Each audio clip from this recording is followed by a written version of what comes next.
Today I'm in front of the Gap, and in 2020, one tweet added over $1 billion in value to this corporation in just one day. And that tweet that said that one man, a guy who used to fold khakis at a Gap in Chicago and today was one of the most famous rappers in the world, was going to be part of their brand. That man was Kanye West, and he promised to be the Steve Jobs of Gap. But just 2 years later, the whole partnership that they put together was a disaster, and Gap lost $53 million. I'm an innovator, and I'm not here to sit up and apologize about my ideas. This is the rise and fall of the Yeezy Gap partnership. Oh, and by the way, thanks to Monarch Money for sponsoring this video. More on them later. To understand the story, you got to start with where the Gap was back at this time. See, back in the 1990s, under legendary CEO Mickey Drexler, the Gap was just a one-of-a-kind brand, seemingly unassailable. Basically won over America with khakis and t-shirts and staples, and man, they had us all wearing them. By the year 2000, the chain had hit $13.7 billion in annual sales. And that square blue Gap logo, it was everywhere. But starting in the early 2000s, the next 20 years would be brutal. At one point, they would go through 3 CEOs in 6 years. Sales had gotten to $6.4 billion in 2014. By 2019, those were $4.7 billion, a 24% decrease in just 5 years. Gaps were usually in the mall. Brands also there were things like Zara and H&M.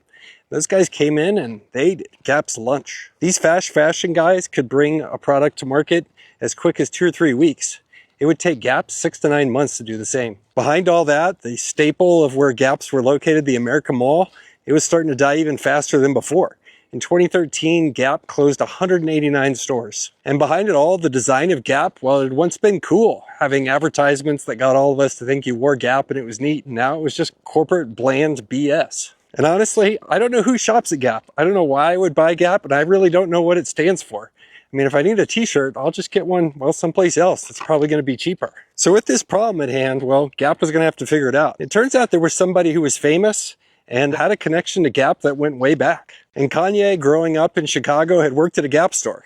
He didn't even get enough hours as a part-time employee to qualify for the employee discount. But he was an employee, and he knew how to fold khakis. In fact, in his 2004 album called College Dropout, he immortalized his time working at the Gap in a song called Spaceship. It's a good album. And by 2015, Kanye was, well, considered a billionaire by Forbes, and he'd just come off his partnership with fitness brand Adidas. He was ready to step in and do something for the Gap brand. In an interview, Kanye West said, I always saw the Gap as like being the Apple of apparel. I always had this comparison with Steve Jobs. I always felt like I was the Steve Jobs of the Gap. He went on to say he was obsessed with the idea of making high-quality, fashionable clothes accessible to everybody, not just people that could buy $300 sneakers. And he was somebody that proved he could rejuvenate brands. By 2020, his Adidas partnership had generated $1.7 billion in additional revenue for Adidas. And so it seemed like perfect timing. Remember, right in the middle of 2020, something had happened. The internet had started to dominate people's lives even more because in March 2020, we all got locked down because of the COVID pandemic.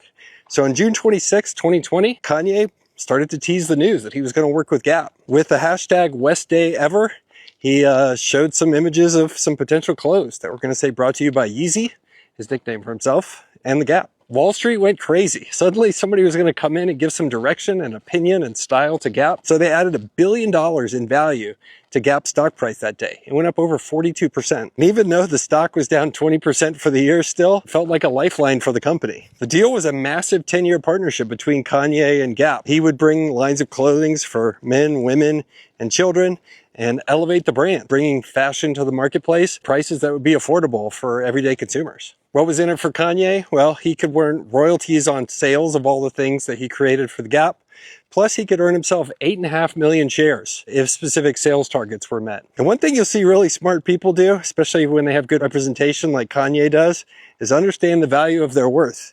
And he knew that Gap was a big business with big problems, and he was going to create a lot of value for them. So he demanded a lot of value in return. The deal was single-handedly valued at over $1 billion in revenue for the company. And analysts predicted that his work could comprise up to 10% of annual sales for Gap in the coming years. And seemingly at this moment, we had the ultimate comeback story. But there was a big question.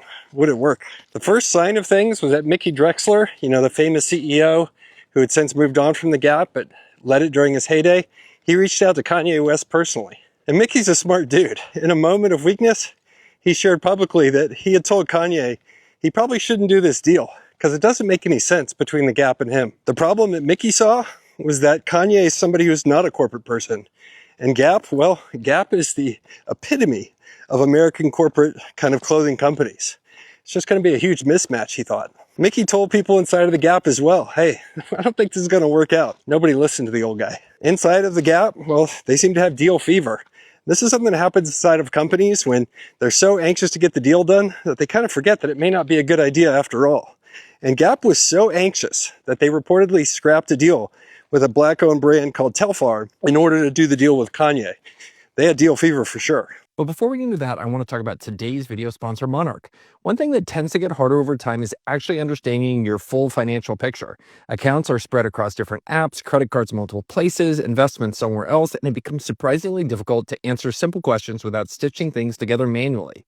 Monarch is a private, ad-free personal finance platform that brings everything into one clean dashboard. You can see accounts, spending, net worth, credit score, goals, and recurring bills all in one place, which makes it much easier to get oriented quickly without jumping between tools.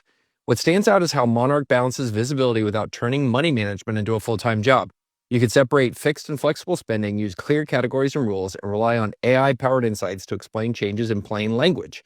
Instead of guessing why something moved, Monarch shows you what changed and why.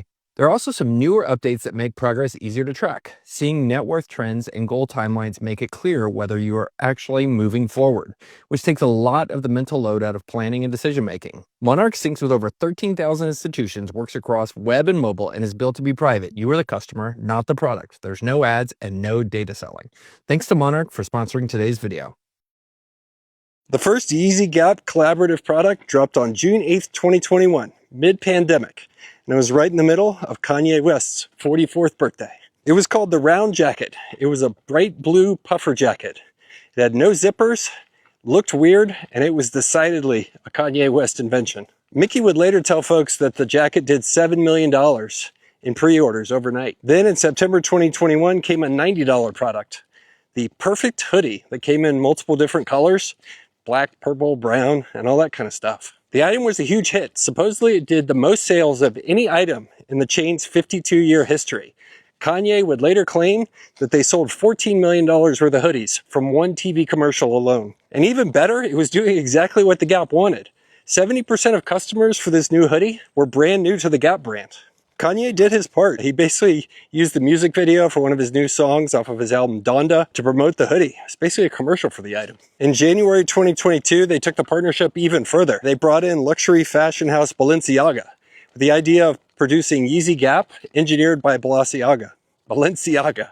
Yeah, it's hard to pronounce these brands. Maybe that's why I'm not cool. Balenciaga was a cutting-edge brand, whole try-in luxury stuff, led by a designer called Demna Gvasalia. Pardon for mispronouncing that if I did. Anyway, I tried 3 times. I can't get it right. The idea was that, they would bring cutting edge stuff to Gap, something that was just the opposite of what the brand had been so far. And with these types of sales and the progress, man, it looked like everything was going right for the Gap and the Yeezy partnership. But behind the scenes, the tension was building. One of the first things to happen was the recognition that Mickey Drexler had been right. Kanye, he was not a corporate person, and he kept retrading the deal and trying to change it. In fact, just 3 months into it, he had demanded a seat on the Gap board. And he had looked at the board, had 3 months in, and maybe had talked to somebody at a party, I have no idea, and decided that only 2 black members on the board out of 12 total people wasn't enough.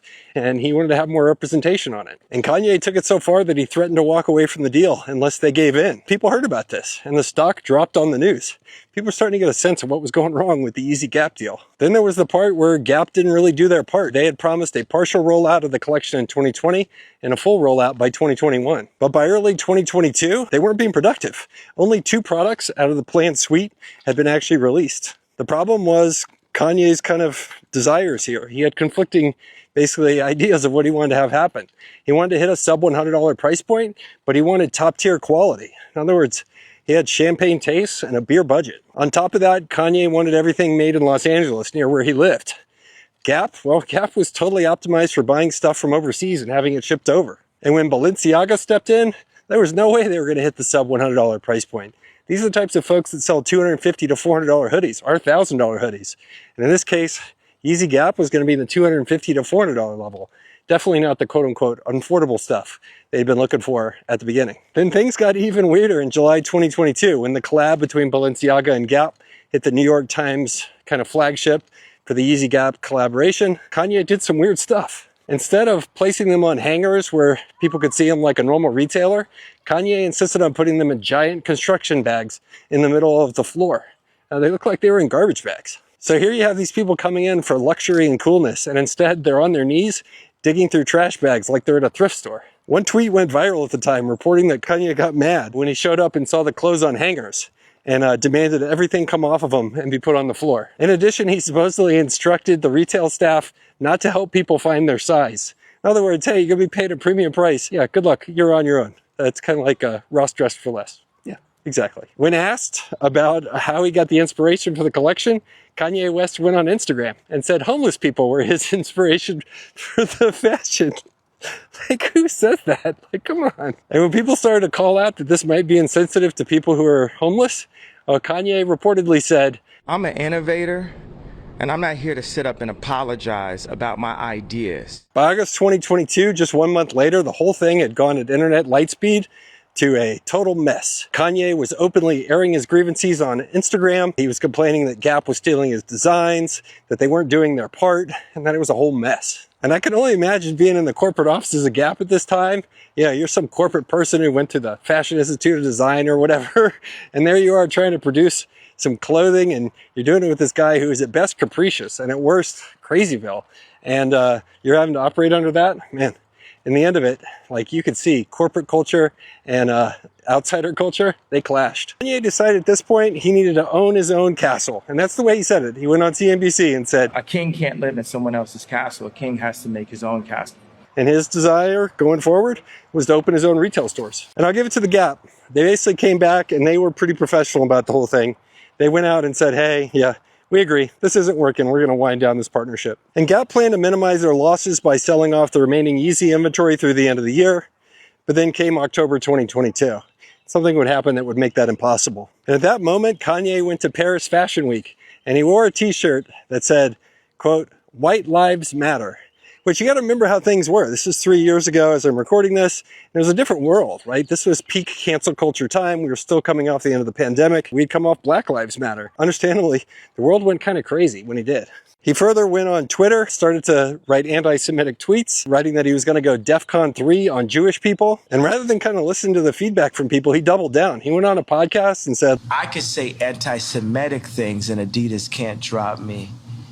Now what? But it turns out he was wrong. On October 25th, 2022, Adidas had had enough as well. They gave up nearly $250 million in future profits and terminated their Adidas partnership with Kanye. This basically left Gap in an impossible position. They couldn't keep selling this merchandise. It was toxic by this point. This guy had been cut off by Adidas. He was going after all these different folks. And so Gap had no choice but to take a hit at that point and cut their losses. And because of this stuff, basically Kanye got himself canceled. Gap gave up on him, Adidas gave up on him, JP Morgan gave up on his accounts, Balenciaga, they basically cut ties with him.